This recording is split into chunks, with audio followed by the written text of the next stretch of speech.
7 দিন টানাপোড়েনের পর অবশেষে কৃষ্ণনগরের ছাত্রী খুনে গ্রেফতার অভিযুক্ত দেশরাজ সিং।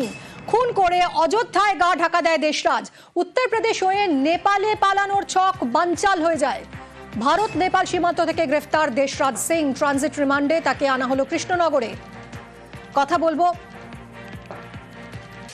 সমীর রুদ্র আমাদের প্রতিনিধির সঙ্গে। সমীর, কোথা থেকে কিভাবে গ্রেফতার করলো পুলিশ, কি বলছে?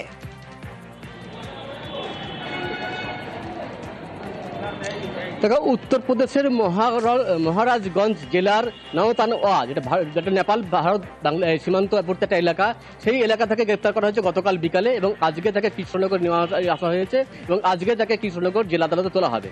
তো ঘটনা জানা গিয়েছে যে ঘটনার পর সে উত্তরপ্রদেশে পালায় এবং সেখান থেকে অযোধ্যায় গা ঢাকা দিয়েছিল এবং এই অযোধ্যায় গা ঢাকা দিয়ে থাকার জন্য হোটেলে ঘর ভাড়ার জন্য যে পরিচয়পত্র দরকার ছিল, সেই কুলদীপ সিং এর মামা কার্তিক নামে তার ভুয়ো জাল আধার কার্ড করে দিয়েছিল। সেই আধার কার্ড দেখিয়ে কিন্তু সে হোটেলে ঘর ভাড়া নিয়েছিল এবং এর পাশাপাশি ওই হোটেল থেকেই তার বাবাকে ফোন করেছিল টাকার জন্য এবং সেই হোটেলের মালিকের কাছে তার বাবা টাকা পাঠাতো এবং সেই টাকা দিয়ে সে ঘর ভাড়া বা খাওয়া দাওয়ার কাজ করতো এবং একটা নতুন মোবাইলও কিনেছিল। এবং পুলিশের কাছে খবর যায় যে এই কার্তিকের সঙ্গে এবং তার বাবার সঙ্গে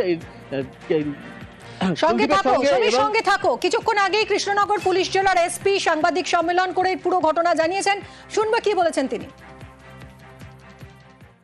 তো আমাদের টিম যে আছে উনি আসানসোল ক্রস করার পরে আমরা খবর পেয়েছিল accused is travelling by train. তারপরে আমাদের টিম 3টে ট্রেনে উঠেছিল। ওই 3টে ট্রেন নানা দিকে যাচ্ছিল। ওই সব প্রত্যেকটা ট্রেন আমরা ট্রেস আউট করতে পেরেছি। ইভেন্চুয়ালি আমাদের যে একটা টিম পরে দিনই আছেন দেওরিয়া, ওনাদের বাড়িতে পৌঁছে গেছিল। অনেক লিডস পেলাম। ওর মধ্যে একটা লিড ছিল কি ওনাদের একটা রিলেটিভ 27 তারিখে দেওরিয়া থেকে জামনগরের দিকে ট্রাভেল করেছিল। জামনগর থেকে যে লোকটাকে অ্যারেস্ট করেছিল ওখান থেকে আমরা যে ওনার যে ফাদার যে আছে অ্যাকিউজড ফাদার, ওনার যে ইনভলভমেন্ট স্পষ্টভাবে আছে ক্লিয়ার করলো। ওনাকে এসকেপ করার হাইডিং করার জন্য যে হেল্প করছিল উনি। ওই যে ফোন থেকে আমরা অনেক ফেক আইডি কার্ড গুলো বানালাম, যেটা ইনসিডেন্টের পরে বানিয়েছিল। মহারাজগঞ্জ ডিস্ট্রিক্টে বেরিয়া বাসার একদম ইন্ডিয়া নেপাল বর্ডারে উনি ওখানে ক্রস করার চেষ্টা করেছিল। ওখানে 2-3 জায়গাতে খুব সাহসিক ভাবে রেড করার পরে এই লোকটাকে গতকাল অ্যারেস্ট করে।